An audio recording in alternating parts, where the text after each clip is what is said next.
आपकी किस्मत की जिम्मेदारी कौन है? आपके माता पिता, जो चाहते हैं कि आप अपना नाम रोशन करें, बहुत आगे बढ़े। लेकिन यही माता पिता कभी भी ये नहीं चाहते कि उनका बच्चा दुनिया में कुछ ऐसा कर दिखाए जो पूरी दुनिया में किसी ने भी ना किया हो।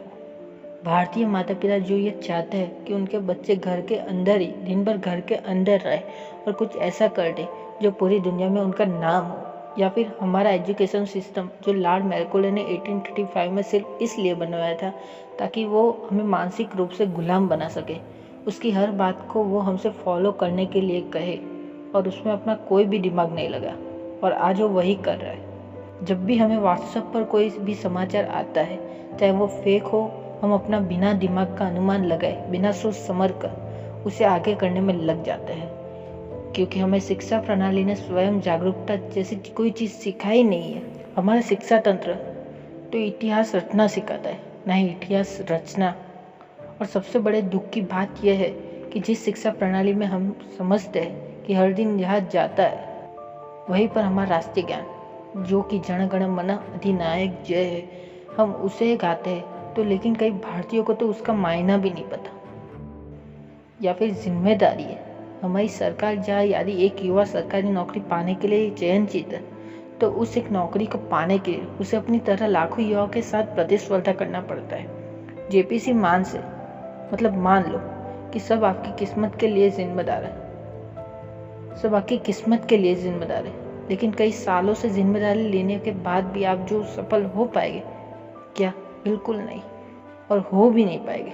एक 15 से लेकर 30 साल तक का युवा जो ऐसी गलतियां कर रहा है जिसके कारण भारत की आज़ादी 72 साल के बाद भी हमारा युवा सफल नहीं हो पा रहा। जब एक तब आप अपनी कमियों को नहीं पहचानेंगे और उनको नहीं सुधारेंगे, तब तक आप जीवन में आगे नहीं बढ़ पाएंगे। तो ऐसी कौन सी कमियां हैं जो आपको आज से सुधारनी है? पहला, टेक्नोलॉजी का गलत प्रयोग। पहली बात जो आपके जीवन को बर्बाद कर रही है। आज कोई भी इंसान अपनी पत्नी या अपने बच्चों, अपने माता पिता से ज़्यादा समय अपने फ़ोन के साथ जुड़ा रहता है, चाहे काम हो या ना हो, वो दिन भर अपने फ़ोन को देखता रहता है। ऐसा क्या है इस फ़ोन में? हर इंसान फ़ोन में 5 से 6 ऐसे जीएसपी होते हैं जिनमें वो दिन भर लगा रहता है। हर कुछ देर में उन्हें वह छोड़ देता है, फिर बंद कर देता है, अचूका फिर बंद करता है और फिर छोड़ देता है। उसे ये बात बहुत अच्छे से पता है कि उसका सारा समय बर्बाद हो रहा है, लेकिन वह बाद में भी यह करता रहता है। और दूसरा, युवाओं का रिश्ता। दूसरा सबसे बड़ा कारण यह है कि आज के युवाओं का रिश्ता जो साल के सीजन की तरह बदलता रहता है या कई बार अपडेट होता रहता है। पहले ये परेशान रहते हैं कि हमारी मेहनत में कोई नहीं है, जब कोई आ जाता है तब परेशान रहते हैं कि आया क्यों, और जब वो छोड़कर चला जाता है तो फिर भी परेशान रहता है कि इसने तो हमें धोखा दिया, और धोखे के साथ उभरने के लिए अपने जीवन को कई सालों को बर्बाद कर देते हैं।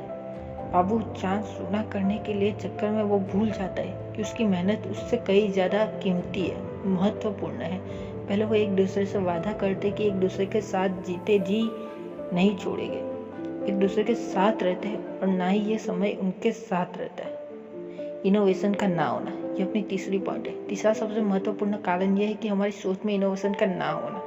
आज हम भारतीय बहुत ही पंख के साथ कहते हैं, और होना भी चाहिए, कि हमारी खूबसूरत पिचाई गूगल के सीईओ, सत्या नडेला माइक्रोसॉफ्ट के सीईओ है, इंदा नोई पेप्सी के सीईओ है। आज हमें और हमारे देश की इस बात की ज़रूरत है कि हम ऐसे बंधक में जॉब करने की बजाय ऐसी कंपनियां खुद के लिए कीमत लें। लेकिन हमारे देश में ऑन साइड ही रहते हैं सब लोग। फ्लिपकार्ट और पेटीएम जैसी बड़ी कंपनी बनाने के बाद भी हमने उनका ऐसा एक विदेशी प्रतिकरण को खो दिया है कि यदि हम मानते हैं कि बड़े नौकर बनने से अच्छा है कि हम छोटे मालिक ही बन जाए। हम अपने लिए तो अपने देश के लिए बहुत कुछ अच्छा करेंगे, खुद की गलतियों को जानने के बाद भी काम नहीं होगा जब तक हम उन पर सुधार नहीं करेंगे। चौथा, करके आश्वासन में गारंटी। मेरी ये बात हमेशा याद रखना कि इस दुनिया को कम सुनाई देता है और कम दिखाई देता है, इसलिए आप बोलने के ऊपर भरोसा मत करना। कई बार अपने परिवार को गुस्सा हो जाते हैं और उनकी बात भी नहीं मानते। क्यों? सालों से आप सिर्फ बोलते और करते आ रहे मानने की आदत में कर डालूंगा, वो कर डालूंगा, लेकिन आप उन्हें करके नहीं दिखा देंगे। जिस दिन आप उन्हें करके दिखाएंगे, सिर्फ परिवार ही नहीं पूरी दुनिया आपकी बात मानेगी। पांचवा, खुद के साथ प्रयोग करें। आपके साथ प्रयोग करने से दुनिया निश्चित रूप से एक लक्ष्य के लिए दौड़ेगी और उसे हासिल करके दिखाओ, लेकिन उस एक लक्ष्य को बनाने से पहले आपको कई बार अपने साथ प्रयोग करना होगा। हुसैन बोल्ट जैसे ही अच्छे क्रिकेटर थे जो अपनी प्रतिभा को पहचानते थे और दुनिया में सबसे विशिष्ट व्यक्ति बन गए।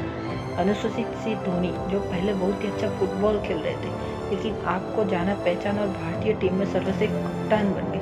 ऐसे आपको अपने साथ प्रयोग करना है और उसी के बाद आगे बढ़ना होगा। अब इस प्रयोग में आप कई बार लोगों को बुरा भला भी कहते सुनेंगे, लोग आपको ताने मारेंगे कि आपके बस की बात नहीं है, लेकिन आप कभी हार मत मानना।